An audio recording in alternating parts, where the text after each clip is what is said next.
Alors, je vous invite à prendre Ésaïe au chapitre 40. Ésaïe chapitre 40. Et nous allons prendre les 8 premiers versets du chapitre 40. 8 premiers versets, on peut reprendre un verset chacun.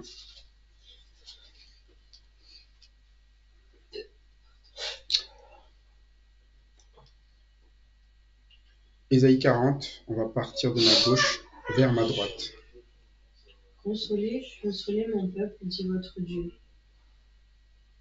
Parlez au cœur de Jérusalem et criez-lui que sa servitude est finie, que son iniquité est expiée, qu'elle a reçu de la main de l'Éternel au double de tous ses péchés. Une voix crie, préparez au désert le chemin de l'Éternel, aplanissez dans les lieux arides une route pour notre Dieu. Que toute vallée soit exaucée, que toute montagne et toute colline soit abaissée. Que les coteaux se changent en plaine et les défilés étroits en vallée. Alors la gloire de l'Éternel sera révélée, et au même instant toute chair la verra, car la bouche de l'Éternel a parlé. Une voix a dit, proclame un message, et j'ai répondu, que dois-je proclamer? Toute créature est comme l'herbe, et toute sa beauté comme la fleur des champs. L'herbe sèche, la fleur tombe, quand le vent de l'Éternel souffle dessus. Certainement le peuple est comme l'herbe. L'herbe sèche, la fleur tombe, mais la parole de notre Dieu subsiste éternellement. Merci. Quand nous prenons cette parole, souvent nous allons y voir, si nous ne comprenons pas qu'elle s'adresse à nous, nous allons la voir comme étant une histoire où il y a des belles choses qui peuvent se passer et des choses aussi qui sont moins belles forcément. Et c'est un peu l'histoire d'Ézéchias qu'on a vu avant. On a vu de belles choses. On a vu un homme fragile, un homme lorsqu'il était dans la difficulté, et lorsqu'il s'est confié dans la parole de Dieu, il a été consolé. Au final, toutes ces inquiétudes, toutes ces angoisses ont été levées par une petite promesse pour quelque chose qui est très proche, un temps présent. Lui qui était assailli par la Syrie, il finira par être, à un moment donné, délivré de la Syrie, tout simplement par la grâce de Dieu, qui a fait l'œuvre pour lui, qui a combattu la Syrie à sa manière, et lui, il a vécu. De la même manière, il y avait cette nouvelle qu'il avait, fragile comme il était, il a été malade, il a été annoncé qu'il devait mourir et qu'il devait, à un moment donné, des eaux désordre à sa maison pour que sa maison prenne la suite. Et puis Dieu a fait grâce encore. Là où il devait terminer sa vie, Dieu l'a prolongé avec un miracle pour montrer que c'est vraiment l'œuvre de Dieu. Dieu fait des choses pour nous malgré notre fragilité, nos angoisses, notre petitesse. Mais on voit que ce sont des événements passés, un peu comme une histoire où on se dit c'est incroyable comment Dieu peut faire des belles choses. Mais parfois on ne se sent pas concerné dans notre vie présente de ces belles choses que Dieu veut encore faire. Et c'est un peu ça lorsqu'il a été guéri au final, Ézéchias. Pour lui, le plus beau était derrière. On a eu la victoire contre les Assyriens. Maintenant, je suis en bonne santé. D'ailleurs, c'est tellement beau que j'ai le fait avec les Babyloniens. Je ne fais plus attention au final à ce que la grâce de Dieu m'apporte. C'est dire, mais qu'est-ce qui va m'apporter de nouveau? En quoi il va me garder? En quoi il va rapporter plus pour l'avenir, pour autre chose? Et c'est ce qui s'est passé lorsqu'il a arrêté de se confier en l'Éternel, mais il s'est confié dans sa situation. L'avenir était moins rose. C'était l'esclavage pour ses enfants. C'était la fin, à un moment donné, de ces bons moments que Dieu l'avait fait vivre, et pour lui c'était pas très grave puisque lui il vivait toujours des bons moments, et c'est ça qu'on se dit, la grâce de Dieu c'est que moi tout va bien, donc il n'y a pas de problème. Mais la grâce de Dieu c'est de donner plus que ce que nous sommes capables d'avoir ou de posséder déjà à chaque fois, aujourd'hui. Et quand l'humain ne comprend pas cela, en fait il va arrêter de vivre la grâce de Dieu, il va, comme nous le dit Hébreu souvent, se priver de la grâce de Dieu. Se priver, c'est-à-dire que dans des événements de notre vie, on va faire comme si cette grâce, elle n'était pas utile. Un peu comme quand vous vous privez de respirer. Oui, moi ça va. J'ai besoin de respirer que quand j'étouffe, en fait. Non, en fait, tu dois respirer. C'est ta vie normale.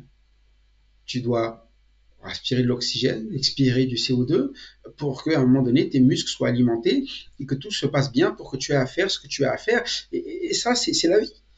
Et c'est ça, la vie avec Dieu. On doit se laisser nourrir par Dieu de manière constante pour mettre en pratique cela, pour que ça rentre dans notre cœur, dans notre âme, et que notre âme soit vivante, qu'elle avance selon Dieu. Mais nous, parfois, on se dit non, on travaille en apnée.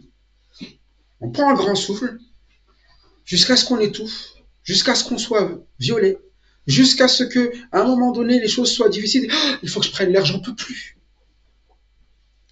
Et en fait, c'est ça qui fait le mal. C'est ça qui produit les malheurs. C'est ça qui cause les torts. C'est qu'à un moment donné, on n'est pas fait pour vivre détaché de Dieu et attaché de temps en temps. On est fait pour vivre constamment dans la dépendance de Dieu, dans une relation avec Dieu, qui soit une relation qui soit jamais brisée. Le souci, c'est que les moments où ces relations sont brisées, c'est justement quand on n'écoute pas, et c'est ce qu'on appelle le péché. C'est pas que Dieu ne nous console pas depuis. C'est pas que Dieu ne nous fait pas grâce. C'est qu'à un moment donné, nous décidons de couper, nous priver. Nous préférons pécher. Et le péché, c'est quelque chose sur lequel Dieu ne va pas pouvoir nous amener de la grâce. C'est qu'à un moment, c'est pas dans le péché qu'il fait grâce. C'est le péché qui empêche que sa grâce se fasse dans notre vie. Mais dès le démarrage, il a fait l'homme à son image pour que l'homme puisse vivre sa vie. C'est pour ça qu'à un moment donné, il va s'adresser avec un message pour les Ézéchias et pour tout le peuple qui font tellement des hauts et des bas tout le temps. Où un jour ça va pas. Et même ceux qui ont l'air d'aller le mieux, au final, à un moment donné, pêchent encore et font le mal.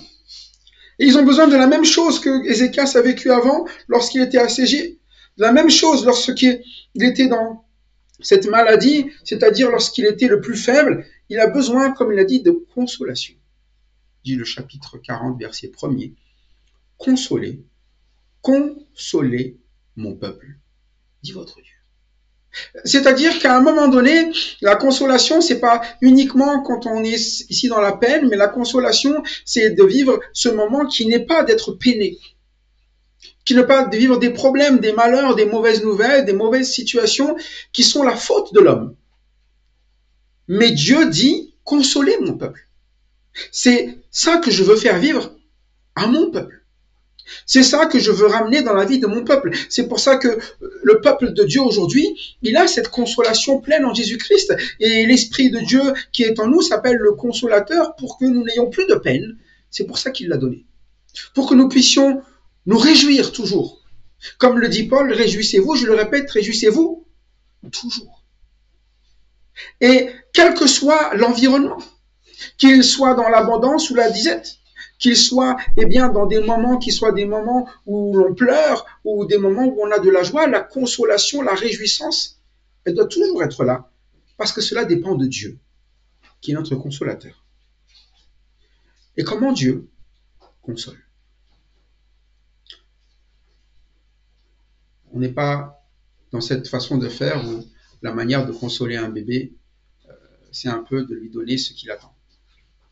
Un bébé, quand il pleure, vous cherchez tous, qu'est-ce qu'il veut? Vas-y, donne-lui le plus rapidement quelque chose, il arrête de pleurer. Et c'est vrai, parfois, c'est des repas. Ouais, c'est bien.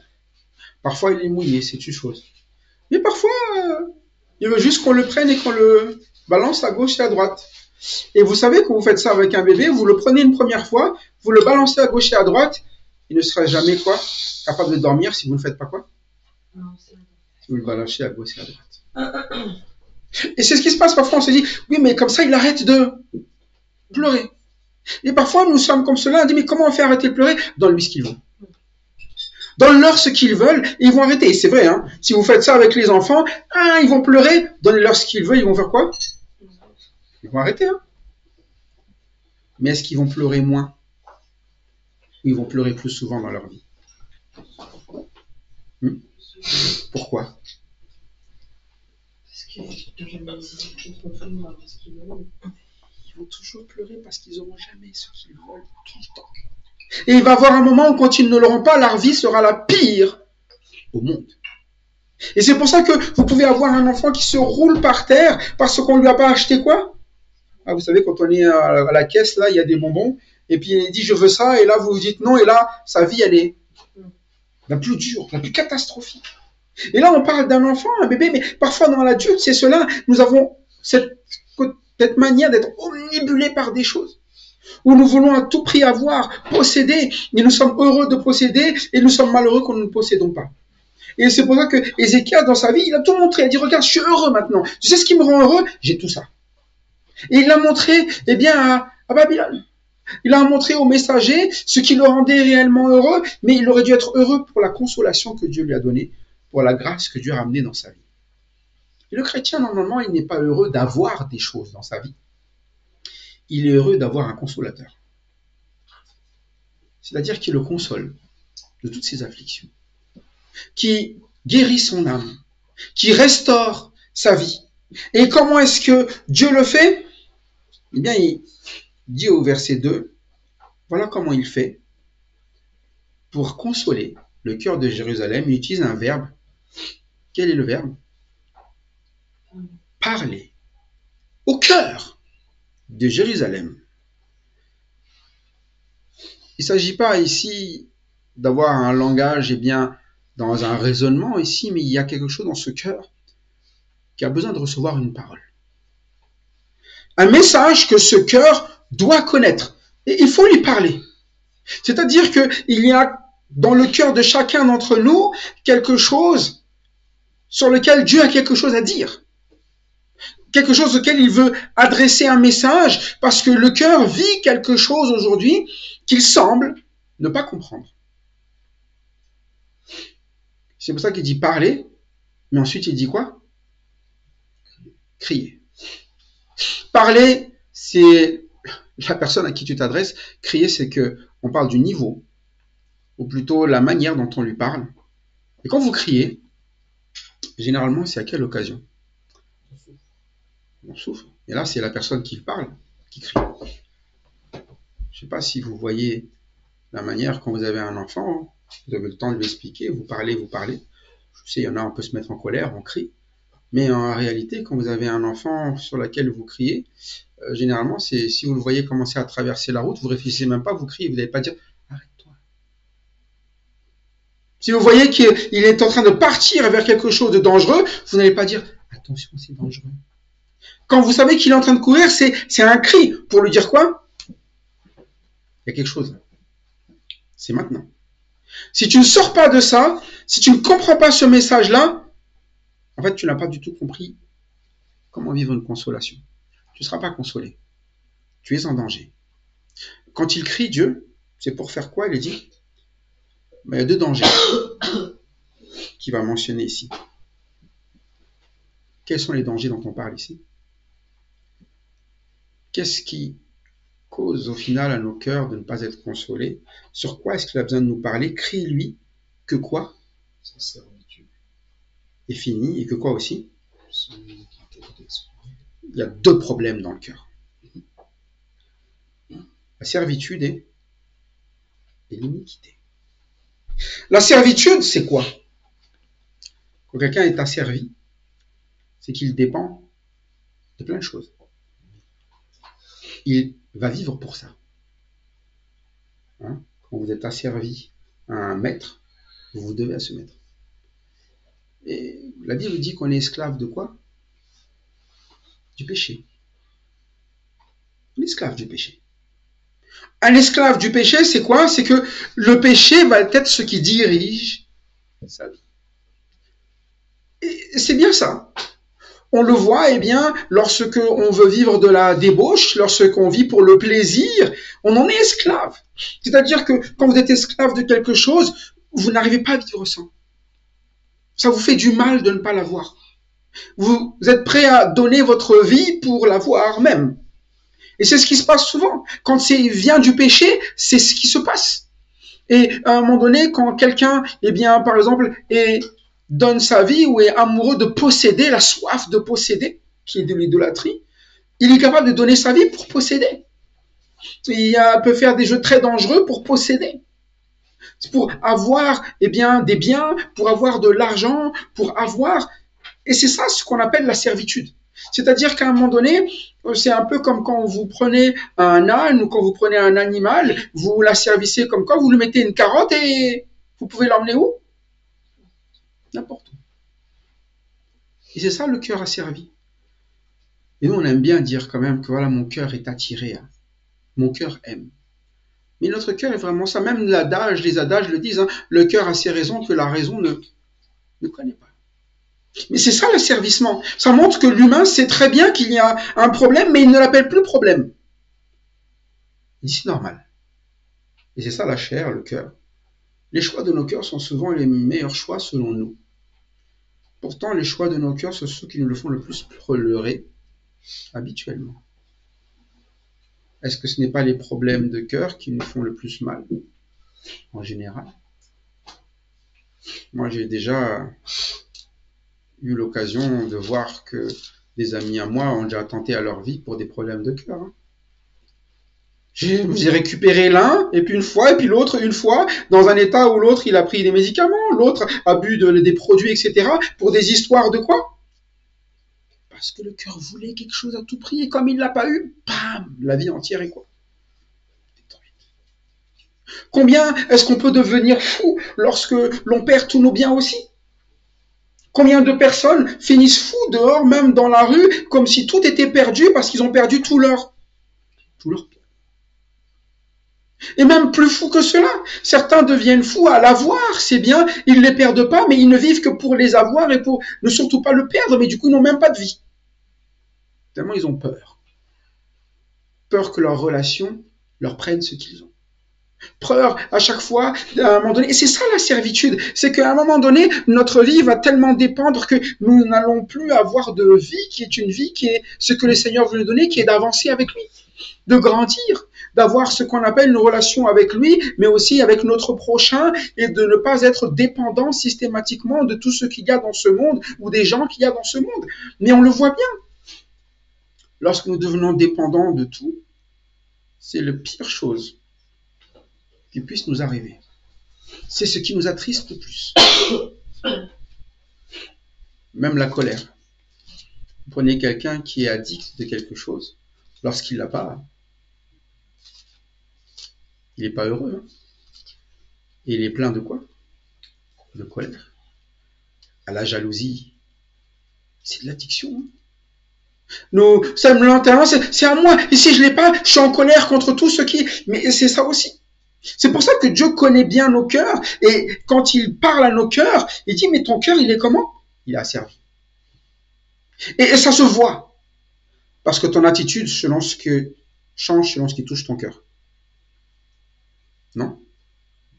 Notre attitude change, hein? Notre peine, nos colères, tout change selon ce qui touche notre cœur. Ah, t'as parlé ça de moi? Je m'aime trop, là.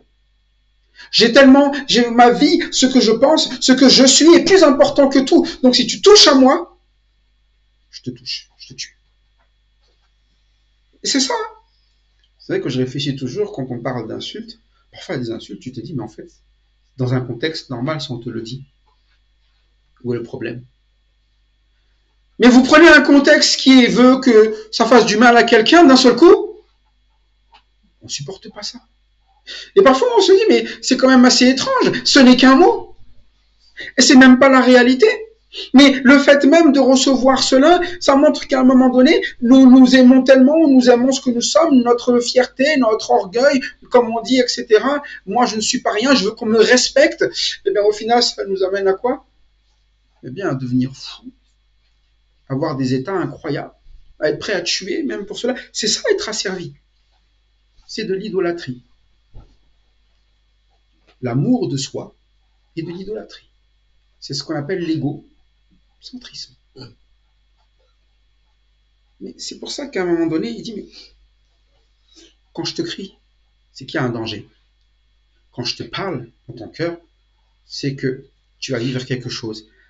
Que sa servitude soit quoi? Le terme fini. On ne dit pas qu'il soit moins asservi. La solution, c'est qu'elle soit quoi? Fille.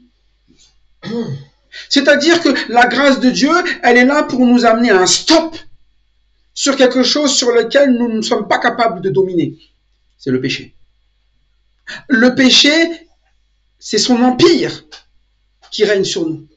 Il est capable à un moment donné de nous amener vraiment au mal. C'est pour ça qu'on parle d'asservissement.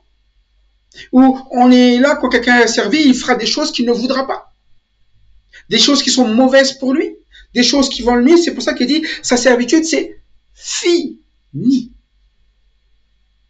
Fini. Si du moins, tu laisses Dieu parler à ton cœur. Si du moins, tu laisses Dieu parler à ton cœur. Parce que c'est ça la grâce de Dieu. C'est que Dieu parle. Il s'adresse à toi.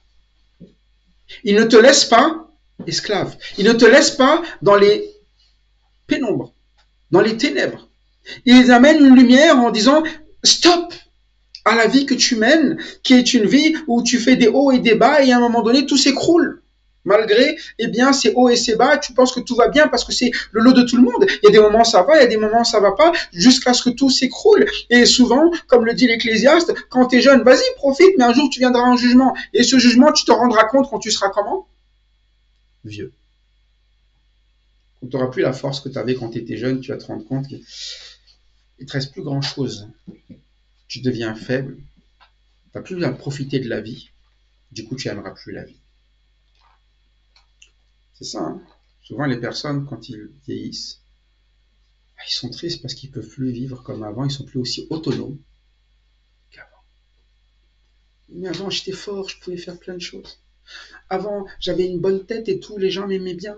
Avant, il n'y a plus que avant et il n'y a plus de quoi? D'après l'avenir. Or, nous, en tant que chrétiens, nous avons un meilleur avenir que nous avons un bon passé. Plus on avance, mieux c'est. Et c'est ça la différence. C'est pour ça qu'on va parler d'asservissement. À un moment donné, on va devenir esclave de ce qu'il y avait avant. On va ne penser qu'à ça. Et notre vie va être gâchée par tout ça. Et la fin sera une catastrophe. Et l'asservissement est non seulement ce qu'il appelle ici l'iniquité. Quand on parle d'iniquité, c'est qu'à un moment donné, c'est ce côté où on a toujours ce besoin de considérer que notre justice est bien, mais en fait, c'est ce qu'on appelle le mal. Et l'iniquité, c'est pas de faire les choses de manière à ce que tout le monde reçoive une part, c'est qu'on veut une part et uniquement la nôtre, et c'est là qu'on va avoir une manière de fonctionner où on fait le mal, systématiquement. Vous prenez un enfant, on apprend ça dans les enseignements pour les enfants, vous lui mettez à un moment donné, vous dire son enfant, c'est-à-dire même dans une vision que l'on a simplement des enfants quand on est dans une cour d'école, vous mettez 10 jouets par terre, vous mettez un enfant qui rentre, et un deuxième, et un troisième, et un quatrième qui rentre chacun à son tour. Le premier, quand il a les jouets, les 10 jouets, c'est à qui? Et si les prochains en prend un seul, juste un, qu'est-ce qui va se passer? Il ne va pas apprécier. Et c'est un peu ça. C'est que dès que nous sommes si petits, l'iniquité, c'est de faire 0 part aux autres, parce que la part, la seule qui mérite d'être vécue, c'est la nôtre. Tout à l'heure, on parlait bien de l'asservissement à la jalousie, mais en fait, tout part de ce qu'on appelle l'iniquité aussi. C'est que nous ne sommes pas d'accord avec la part que Dieu nous a donnée. Nous ne sommes pas d'accord avec la vie que Dieu nous a donnée. Et ce monde aujourd'hui le montre bien. Dès la naissance, on est capable de dire « je ne suis pas né dans le bon corps. Je ne suis pas né dans la bonne famille. Je ne suis pas né dans le bon pays. Je ne suis pas né dans le bon... » Pourtant, qui fait le choix d'où on est. Et dès le départ, on voit déjà, et c'est ça l'iniquité, c'est qu'on ne veut pas notre part, on veut la part des autres. Quand même, moi, sa vie, elle est plus facile à lui. Lui, c'est un garçon, quoi. C'est facile la vie des garçons. Moi, c'est plus facile la vie des filles. Les filles, au moins, elles n'ont pas besoin de... On a toujours la part de l'autre qui est toujours mieux. Et c'est pour ça qu'à un moment donné, on a ce côté où on maudit même l'autre et maudit Dieu de ce qu'il donne. Et c'est la même chose quand on parle des pays. Ah, j'aurais voulu être de tel pays, au moins là-bas, ils ont le droit de faire ça. Et puis de l'autre côté, il dit, ah, moi je veux partir dans un pays où on n'a pas tout ça, toutes ces lois, ces règles, et moi je suis tranquille, je fais tout ce que... Et on n'est jamais content. On n'aime pas le système qui est en place et on n'aime pas le manque de système qui est en place. On n'aime pas avoir des parents et on n'aime pas non plus être quoi? Orphelin, non? Et c'est ça la chose. C'est qu'à un moment donné, c'est l'iniquité, c'est chaque part que Dieu donne devient quoi? Injuste. Donc nous allons faire quoi? Notre justice. Mais c'est ça le péché. Il y a cette part de servitude et cette part d'injustice. Toutes les guerres sont déclarées parce qu'il y a une injustice, non? Et chacun trouve son injustice dans la chose. Pourquoi lui, il a le plus grand terrain que moi? Pourquoi lui, il nous a insultés? Pourquoi lui, il m'a pris ce qui est à moi? Pourquoi? C'est injuste. Et c'est ça les guerres que nous avons les uns envers les autres. Nous ne sommes pas d'accord avec la part. Même parfois dans l'église. Hein. Pourquoi lui, les gens l'aiment bien et lui disent bonjour? Moi, les gens oublient de me dire bonjour. Pourquoi lui, il a le droit de faire ça et moi, j'ai pas le droit de faire ça? Pourquoi? Et on est toujours là à penser que, à un moment donné, ce que nous avons n'est pas la bonne chose, mais la part que nous avons est exactement la part que nous devions vivre. Sinon, la personne qui aurait été la plus mal lotie, qui n'aurait pas dû vivre ce qu'il a à vivre, c'était Christ. Pourtant, il a vécu ce qu'il avait à vivre. Il était venu même pour le vivre. Parce qu'il n'y a pas d'iniquité en lui. Parce que justement, la justice de Dieu, elle s'est démontrée en lui. Une justice comment? Où il a pris la part, la meilleure ou la pire. Croyez-moi, c'est pas parce que il est né dans une famille qui n'a pas beaucoup de moyens, oh le pauvre, non, c'était pas ça. C'est pas parce que tout le monde est détesté, oh non, c'est pas ça. Ce n'est pas parce qu'à un moment donné, il y a tout le monde qui l'a laissé tomber, c'est pas ça. C'est qu'à un moment donné, à la croix, il a pris la part de tout le monde concernant le péché. C'est-à-dire que ta faute, Dieu a dit quoi? Le Père, qui est-ce qui la prend? C'est toi. Vous serez d'accord, vous, pour ça? Est-ce que vous serez d'accord de vous faire punir pour votre voisin? Est-ce que vous serez d'accord de vous faire punir alors que c'est injuste, alors que c'est l'autre qui a fait, alors que c'est l'autre qui, même dès qu'on est enfant, même si c'est nous, on n'est pas d'accord. Et quand c'est l'autre qui fait, encore pire. Et vous détesterez celui qui s'en est sorti, non? Et c'est vous qui prenez. Hein. Pourquoi c'est moi qui prends? C'est lui qui a fait. Là, vous êtes en colère contre l'autre. Et vous êtes en colère contre celui qui a... Mais là, c'était pas le cas. Dieu nous a fait ce qui est juste. Nous vivons ce que nous devions vivre exactement.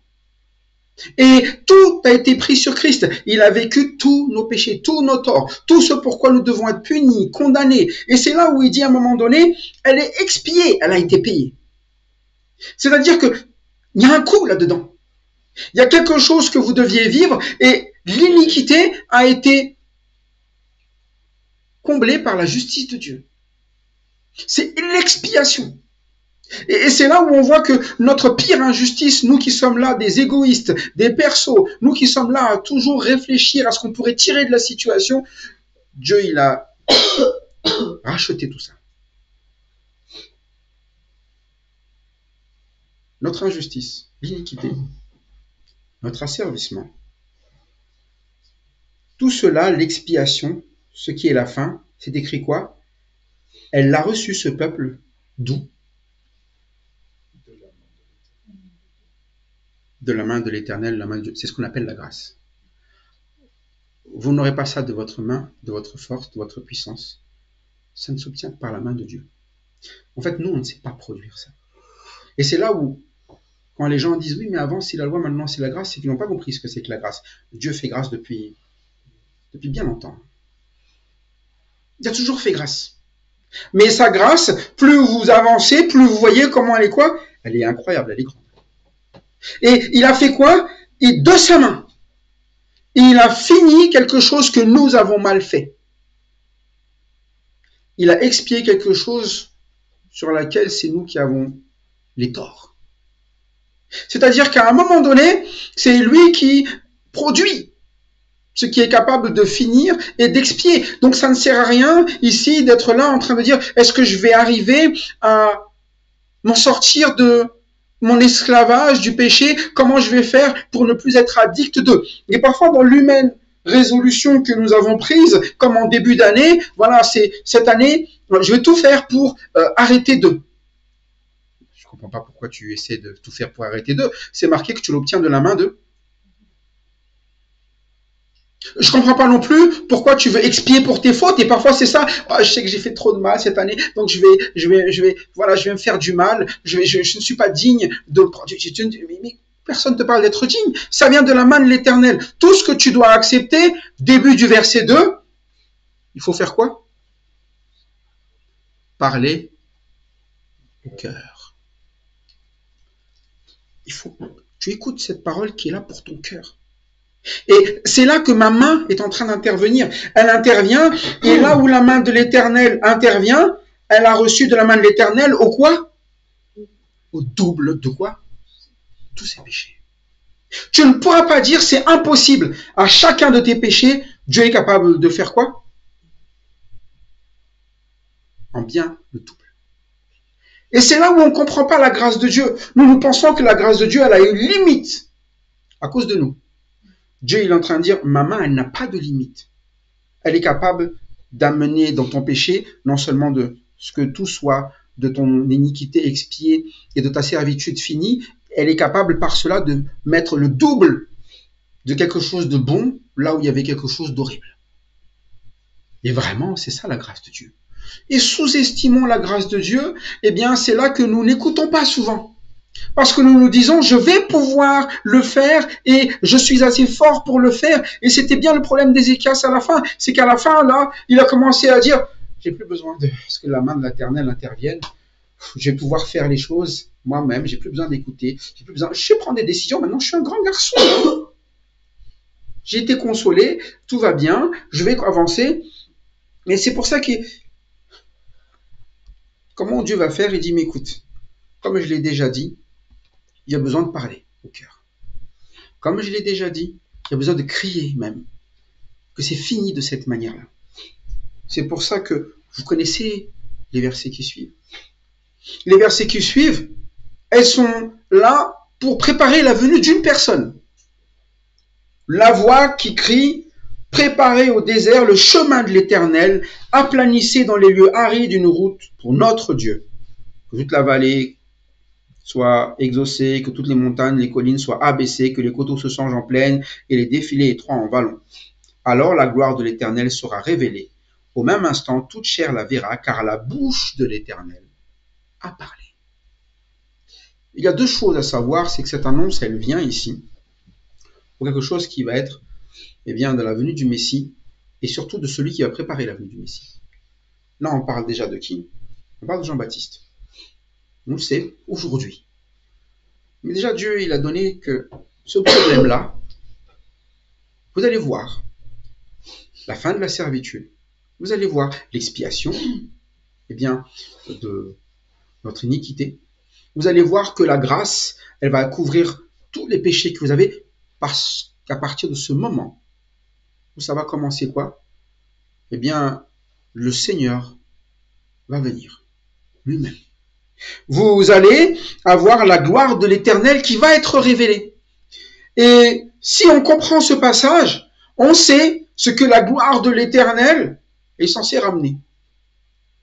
Et souvent, nous, quand on va parler de la gloire de l'Éternel, c'est ça l'erreur un petit peu des Juifs, c'est qu'ils s'attendaient à un troupe armé qui viennent et qui détruisent toute la partie romaine, tout, mais il l'a dit dès le départ.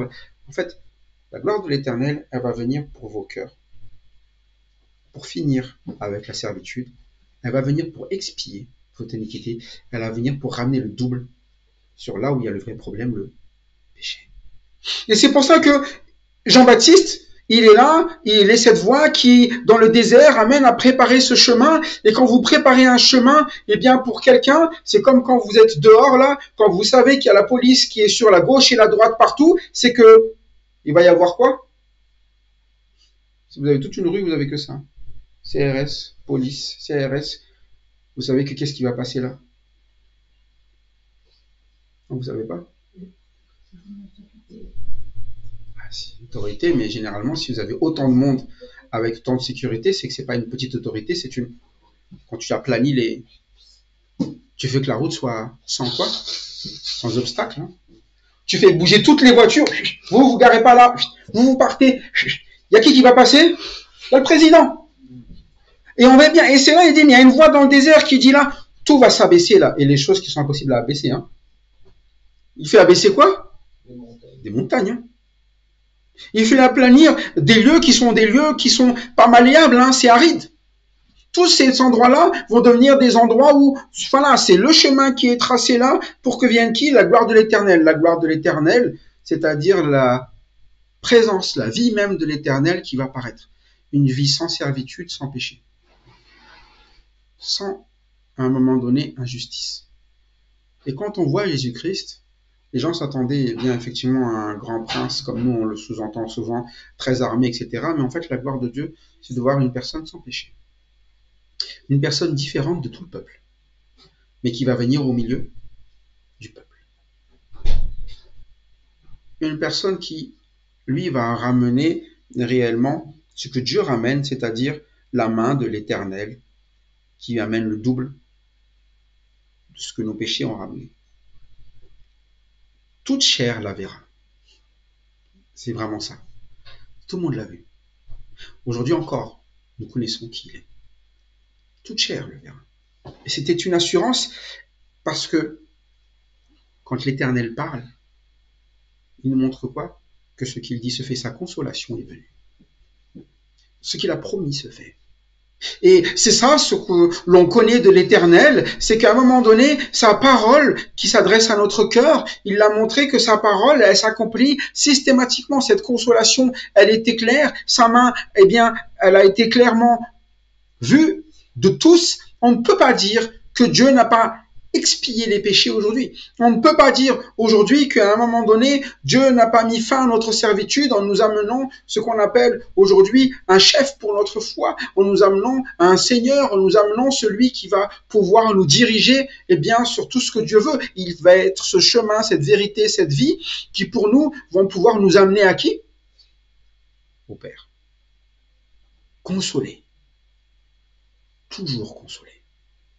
Et depuis toujours, ça a été une promesse de grâce qui était là. Et on voit bien qu'à un moment donné, le problème a toujours été le même, c'est le péché. C'est pour ça que le message, qui est le message qui vient de la voix, le message qui est crié, parce que là, c'est celui qui va s'adresser à notre cœur, c'est celui qui va pouvoir expier ce qu'il y a dans notre cœur, c'est la main de l'Éternel, c'est notre Seigneur Jésus-Christ, c'est Jean-Baptiste qui va l'annoncer, c'est lui qui va être ce prédicateur qui va ramener Christ dans notre vie. Mais cette voix, elle va crier quelque chose encore, et ce qu'elle crie, ce qui va nous permettre de sortir de l'asservissement, c'est de comprendre déjà qui on est. Une voix dit « crie ». Et il répond « que crierai-je » Toute chair est comme l'herbe, et tout son éclat comme la fleur des champs. Il explique un principe visible de tout le monde. Toute chair, toute créature, elle est comme l'herbe. L'herbe, tout le monde a déjà vu de l'herbe. Et l'herbe, en tout cas, pas au gazon, mais quand vous voyez du vert, ce qu'il y a de plus beau dans le vert, c'est quand vous trouvez des quoi dessus? Des fleurs. Généralement, même si vous avez un beau gazon, si vous avez d'un seul coup une petite fleur qui est là, ça sort de son lot. Ah, elle est jolie celle-là. Une jolie fleur. Il dit, mais toutes les chairs, c'est comme ça. À un moment donné, c'est comme de l'herbe. Vous avez tous une belle fleur. Et souvent, on est là, on est content d'avoir notre fleur. C'est beau, c'est joli. Mais bon, je pense que vous connaissez les saisons comme moi. Les fleurs, elles restent pas tout le temps. Hein. Les fleurs, elles fleurissent. Mais après, elles font quoi? Elles fanent. C'est comme ça que ça se passe. Et il va expliquer, à un moment donné, c'est ce qui se passe quand l'herbe sèche. la fleur tombe. Et ça, c'est pour comparer un peu ce que nous sommes. Parfois, nous pensons que tout va quoi? La fleur, elle est belle. Tout va bien. Un peu comme Ézéchias. C'est ce que nous sommes, en fait. Quand ça va mal, Seigneur, aide-moi. Mais quand la fleur, elle est là, je ne suis pas comme les autres herbes. Hein. J'ai quand même une belle fleur. Moi, je suis quelqu'un, j'ai des belles choses. Et on est content. Mais il dit, mais quand l'herbe sèche, la fleur tombe. Et quand le vent de l'Éternel souffle dessus, certainement le peuple est comme l'herbe. C'est qu'à un moment donné, quand elle sèche, quand l'Éternel passe, si ce n'est pas la grâce de Dieu, en réalité, il n'y a rien pour nous. Tout passe. Et c'est pour ça qu'à un moment donné, il va amener cette situation où le message, il est là. Si tu commences à compter sur ta situation, si tu commences à penser que tu es capable, si tu commences à user de ton intelligence pour faire les choses, pour résoudre les choses, si tu commences à t'appuyer sur ta beauté, elle ne durera pas. D'ailleurs, c'est le cas. Hein. Parfois, vous avez des personnes, ils ont vécu sur toute leur beauté, ils ont compté sur ça depuis leur jeunesse et tout, et puis d'un seul coup, ils perdent tout, et là, leur vie, elle est nulle. Mais notre beauté, ça peut être physiquement parlant, comme ça peut être pécuniairement parlant, comme ça peut être intellectuellement parlant. Un jour ou l'autre, intellectuellement, ça défaille. Hein, parce qu'on n'est plus capable d'apprendre. On n'est plus capable d'être aussi rapide quand on était enfant. On n'a plus la même mémoire non plus. On n'a plus la même force, le même souffle. Même les plus grands sportifs, à un moment donné, ils finissent par être comme tout le monde. Hein, voire pire même. Parce que leur corps est abîmé par toute une vie, à avoir fait souffrir le corps. C'est pour ça qu'à un moment donné, un jour ou l'autre, la fleur, elle tombe. Et si tu comptes sur ça, quand le vent de l'Éternel souffle, certainement le peuple est comme l'herbe. Tout part. Par contre, l'herbe sèche, la fleur tombe, mais. Bien, mais. C'est-à-dire que là où la grâce de Dieu dit, mais depuis le début, qu'est-ce que j'ai fait à ton cœur? Et ici, qu'est-ce que je veux que tu saches aussi? La parole de notre Dieu subsiste quand? Éternellement. Et c'est ça la grâce de Dieu. Quand tu reçois la parole de Dieu, tu reçois quelque chose qui n'est pas quelque chose qui va disparaître. Et là où Dieu fait son œuvre, c'est une œuvre éternelle. Quand il t'amène à vivre quelque chose qui vient de lui, tu l'as.